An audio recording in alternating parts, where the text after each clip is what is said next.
Hello, make sure you like and subscribe to this video for more. Now, on a previous video a while back, a couple of previous videos, I had did a credit video, like 2 or 3 parts of it, and I was explaining and breaking down some things regarding credit cards that some people don't know. A lot of people don't know, which is why so many people are in debt, and the debt is accruing and increasing. The cool thing about compound interest, okay, for us as investors, is that when you put your money into something and the interest is compounding and growing, that means that your money gets a chance to grow significantly and compound over time to basically make your money work for you, which is amazing if you're doing, like, you know, your 401k, your IRAs, which is an individual retirement account, any type of something where you're putting a little bit of money in and over time it's going to grow to more. If you have an annuity, if you have a whole life policy where, you know, it's building cash value, it's still going to be growing. It doesn't compound as much with the whole life policy, but that's another topic for another day. But anyway, compound interest can work with you or against you. The way it works against us, though, is when we're talking about credit cards and money that we've gotten from another source, okay? So with those, when there's 0% interest, as I've said in my other video, with a 0% interest, you're just paying back exactly what you owe. So let's say you have a $5,000 limit, you go spend $2,000 on whatever it is, and it's a 0% interest for, let's say, a year, 18 months, okay? If you paid that $2,000 back, even if you went and bought some other stuff and, paid that off too or whatever, or you went all the way to the 5,000 mark, as long as you pay that back at 0% interest during that time period, you don't have to worry about paying any additional money for using that. It's basically just like you used your own money. This is a great way to build your own credit, because let's say you have some bills that you were going to pay anyway, right? If you can get a credit card company to give you a card for even a little amount, okay? If you have a low credit score and maybe they're only going to give you $500, let's say. If you go ahead and take that $500 and go buy gas with it, go buy your groceries with it, book a flight, book a trip, whatever that you're going to do with that money, right? And then you go ahead and just pay for it, pay it off with the money that you were going to use from your regular checking account, then that will help increase your credit, because it increases your credibility. Credit is all about credibility. Credit is just a short form of that, okay? It's about your credibility and your ability to pay it back. Can you pay it back? Can we trust you?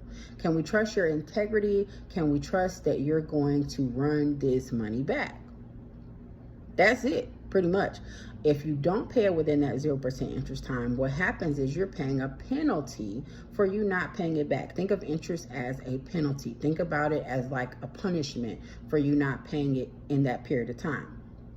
I'm going to show you something, though, excuse me, that will help you be able to elongate that time when you need to. Let's say you bit off a little more than you can chew, or let's say it's a large amount there that you don't want to start paying off right now. Maybe you got some other endeavors going on and you can't pay it off, or you just don't want to right now. Whatever that it might be, there is a way for you to get rid of that amount on whatever particular card that is and continue the 0% interest, even if their 0% interest time is about to end. You do not have to be stuck with just 12 months or 18 month interest. You can carry this out for a couple years, 3 years, 4 years, if you really want to. If you've been normally paying your credit card bills off, and you've let's say you had this balance and you paid off a lot of it, but you still, some time is about to pass and you don't want that 0% to go out, right?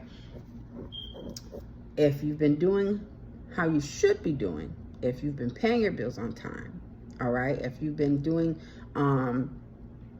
things like not, overpaying for stuff, or not, maxing out cards and things like that, and your credit has built to a decent amount, let's say over 650, all right, definitely over 7, and you want to keep it that way, and you don't want hits to your credit and stuff like that, and you also want to increase the amount of credit that's available to you, because that will then affect the amount of credit that you're using. So let's say you're using let's say you have 20,000 available to you, or let's say you have 2,000 available to you. Let's start smaller. Let's say you only got 2,000 in credit available to you, but you've used 200 of that. You've already used 10% of your credit. If you've used 1,000 of that, you used 50% of what your available credit is.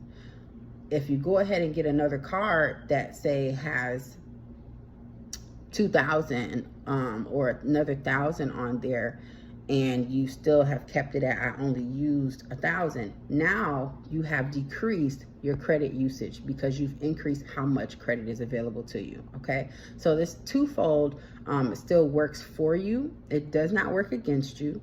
Only way that this could work against you is if you are one of those people who do not pay their bills on a consistent basis. Okay, so this is what you do. I have this card here. I'm going to cover up the numbers. I have this card here. It's a Chase Ink card, right? The Chase Ink card had, let's say, 4,000 on there, okay, that I could use. And it had a, I think, 12 or 18 month 0% interest time period, all right? That time period is about to be up by July 19th, according to Chase. So right now, I still have a balance of something a little over 1,000 on here, all right? I don't feel like paying them right now out of my cash. So I'm gonna use somebody else's money to pay this. And then this has, the somebody else's money also has a, I think it's an 18 month, how long is this? 15 month. This has a 15 month interest rate. And this is a Wells Fargo card, okay? So what I did, applied for the Wells Fargo card, knew I was gonna get it because I have a fairly high credit score, over 700. And I normally pay my bills on time, or at least pay at least more than the minimum amount on time. So my cards, my revolving credit is always decreasing, and then what credit is available to me, the monies that I can use, is always increasing.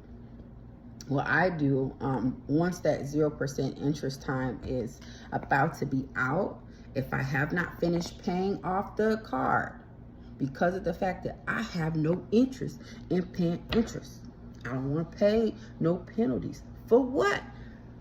So this is what I do. Let me turn my phone around.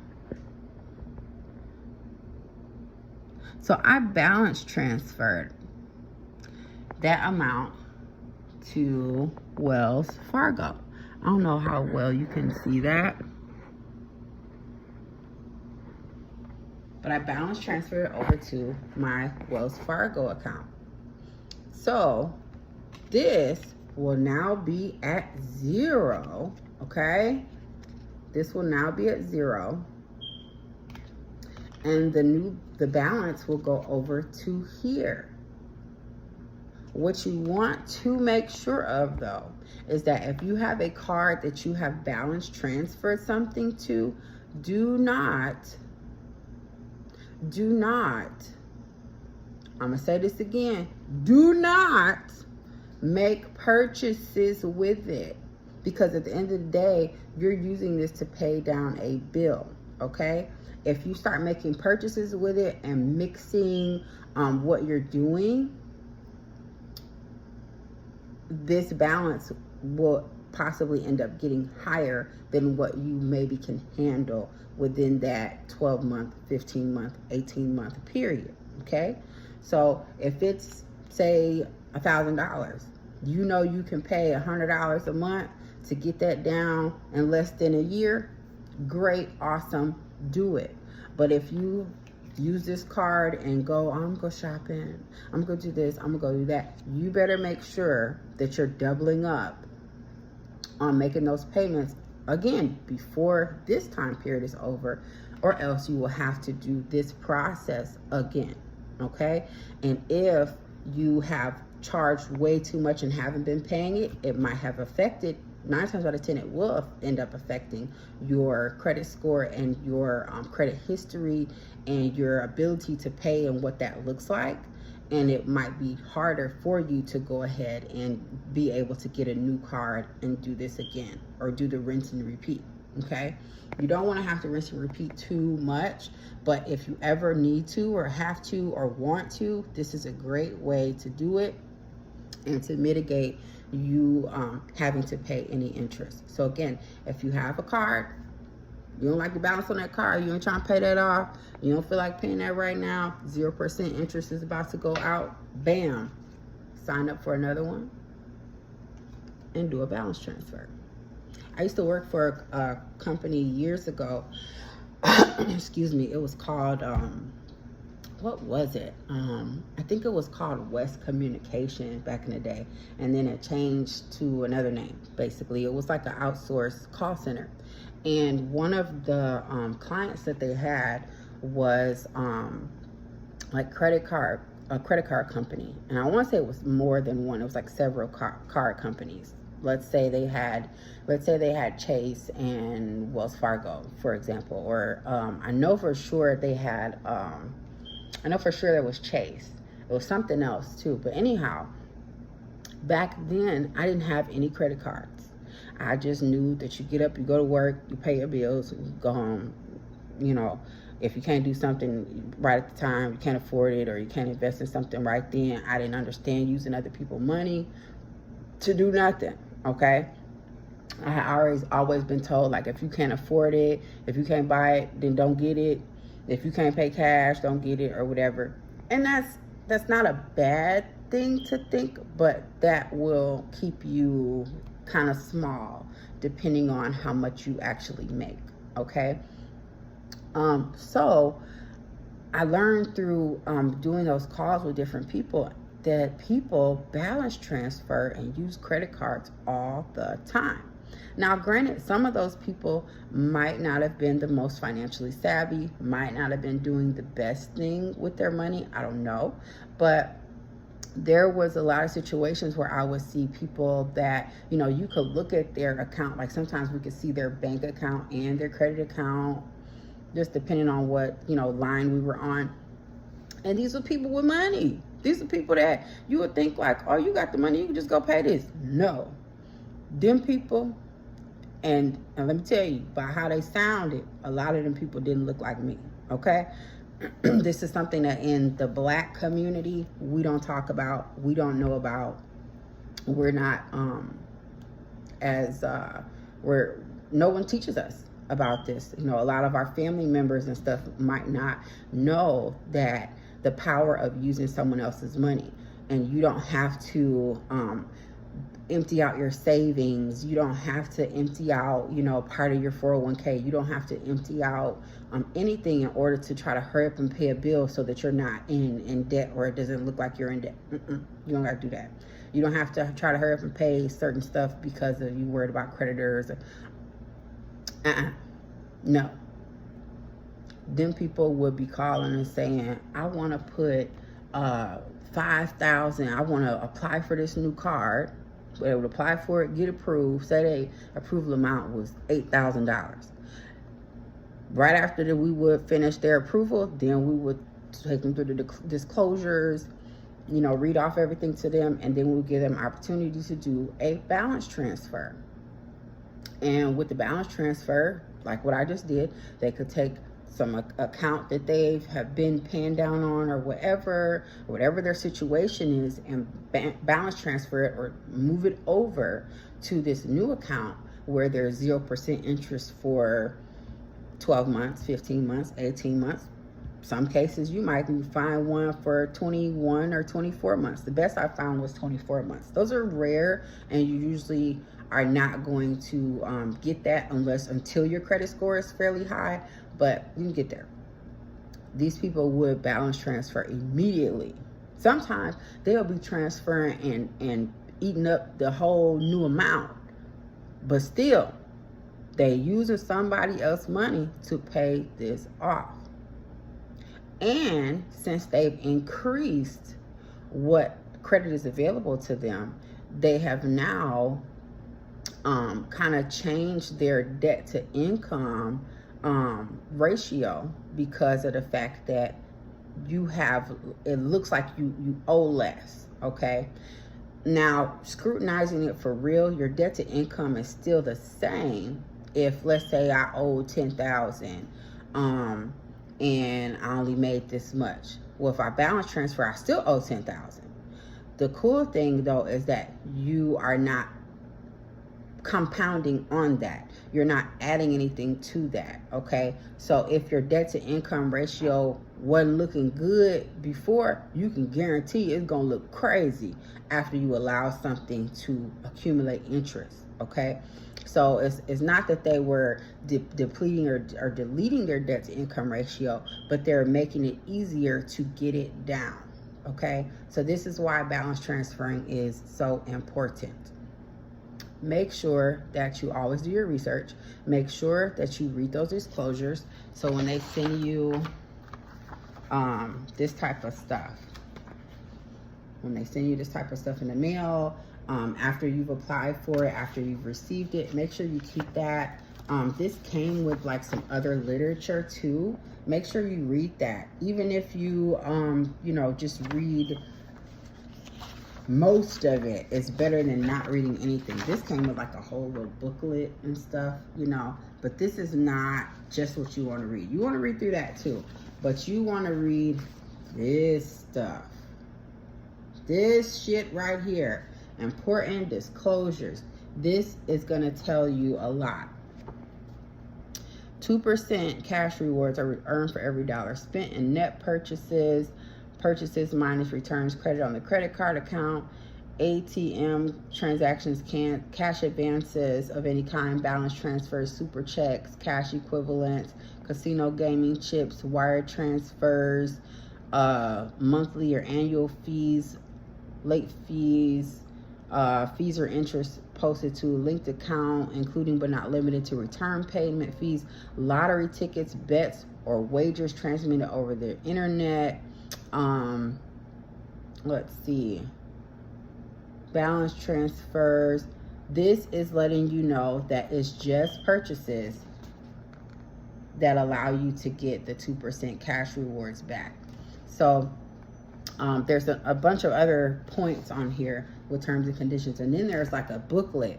They have their privacy policy, and then there's another booklet that has all your terms and disclosures, like that tells you what your current interest rate is, when that's going to end, how long that period is for, what the new interest rate will be after that period, if it's variable, meaning that it can change, or if it's a fixed rate, meaning that that's the way it's going to stay.